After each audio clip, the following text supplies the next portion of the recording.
Hey guys, welcome back to the channel. I'm going to answer the question, how tight should a hub nut be? How tight should a wheel bearing nut be? I see so many people go at this thing with an impact gun, and you don't need to do that. Right here, we're working on a golf cart. This is going to apply to your trailers, your side-by-sides, your car, everything. What you're going to do when you have nice, freshly packed bearings is get your wrench, okay? Don't grab an impact gun. Get your wrench.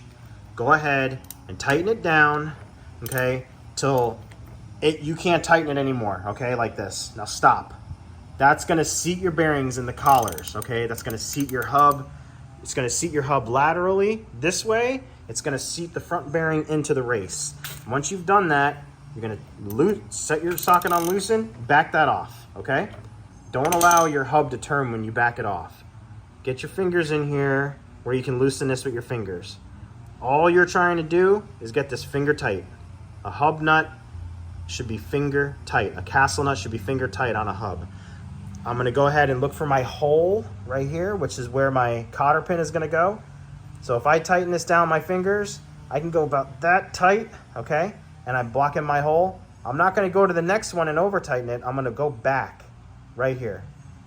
That's where my cotter pin's gonna go. And look at how nice and free my hub moves. Simple, nice, no binding, no lateral movement, this direction. You may think that's not right, but what you're doing is you're preventing premature wear on your bearings and you're preventing rotational friction. So if you're trying to go fast in a race car, if you're trying to go fast in your golf cart, your side-by-side, all that extra tension that you put on these bearings are gonna slow you down. So once you get it to that point, you're gonna get your cotter pin, the right size cotter pin, you're gonna install that.